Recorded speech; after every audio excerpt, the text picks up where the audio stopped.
নমস্কার বন্ধুরা, welcome to my channel Cric Updates. তো আজ আমরা কথা বলতে চলেছি আইপিএল 2026-এর সবচেয়ে ব্যালেন্সড এবং ভয়ঙ্কর দলগুলোর একটিকে নিয়ে। হ্যাঁ, কলকাতা নাইট রাইডার্স।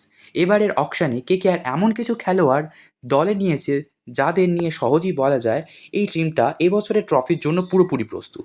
চলুন দেখে নেওয়া যাক কেকেআর কতটা শক্তিশালী প্লেইং ইলেভেন বানাতে পারে। সবার আগে আমরা কথা বলে নেব কেকেআরের টপ 22 সম্পর্কে।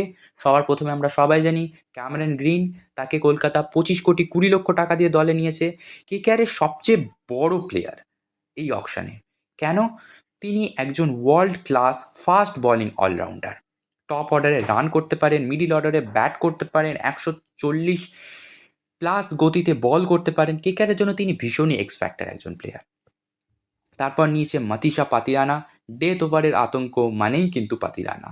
Unpredictable action, yorker specialist, death ওভার্সের একজন ভীষণই স্পেশালিস্ট বলার। রাসেল থাকলে যেমন ব্যাটসম্যানরা ভয় পান, পাতিরানা থাকলে ঠিক তেমনই ব্যাটসম্যানরা চাপে পড়বে। খুবই ভালো পাতিরানা। 18 কোটি টাকা নিশ্চয়ই লেগেছে, তবে কিকারের কাছে টাকা ছিল, সেটা খরচা করেছে।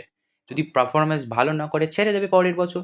তো 18 কোটি টাকা দিয়ে কিনেছে, এটা নিয়ে কোনো ডিবেট হওয়ার কথা নয়। তারপর কিনেছে মুস্তাফিজুর রহমান, 9 কোটি 20 লক্ষ টাকা। স্লোয়ার বলে জাদুকর, one of the best backup for Pathirana.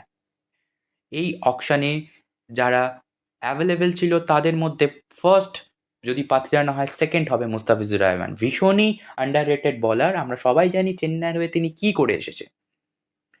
পাওয়ার প্লেতে সুইং করতে পারে, মিড ওভারে কন্ট্রোল আনতে পারে। সবচেয়ে বড় কথা এক্সপিরিয়েন্স অ্যান্ড কনসিস্টেন্সি।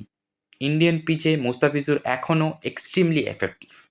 ভীষণই ভালো ব্যাকআপ পাতিরানার জন্য। এবং তিনি যদি পাতিরানা শুরুতে যদি ফর্মে না থাকেন, মুস্তাফিজুর রহমান তাকে রিপ্লেস করতে পারে, ডিরেক্ট প্লেইং ইলেভেনে আনতে পারে।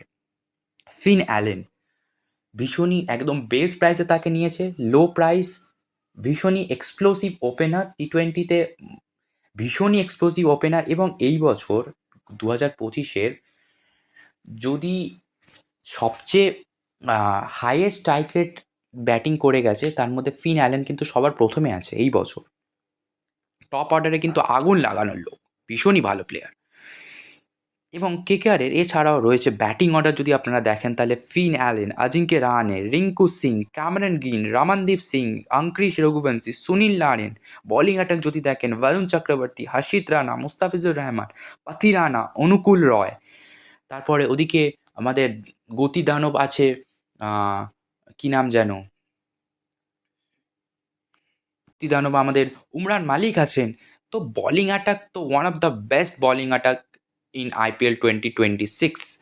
এবং এই দলটা কেকেআর কতটা শক্তিশালী, সবচেয়ে বড় কথা যে টিম ব্যালেন্সড একদম পারফেক্ট। হোম গ্রাউন্ড ইডেন গার্ডেনে এই দলকে হারানো কিন্তু খুবই কঠিন হবে। সব মিলিয়ে বলা যায় আইপিএল 2026-এ কিন্তু কেকেআর প্লে অফ নয়, স্ট্রং ট্রফি কন্টেন্টারও বটে। এবার আমরা দেখে নেব যে এই কেকেআর 2026-এর কীরকম প্লেইং ইলেভেন নিয়ে কেকেআর দলে নামতে পারে। তো সবার প্রথমেই কেকেআরে আসতে পারে ওপেনার হিসেবে আমি রাখতে চাই, এক হচ্ছে অজিঙ্ক্য রাহানে। সে কিন্তু আমরা গত আইপিএলে দেখেছি পাওয়ার প্লেতে কিন্তু দুর্ধর্ষ ব্যাটিং করেছে। পাওয়ার প্লেতে দুর্ধর্ষ, যখন 30 সার্কেলের বাইরে মাত্র 2জন প্লেয়ার, সেই সময় দুর্ধর্ষ ব্যাটিং করেছেন।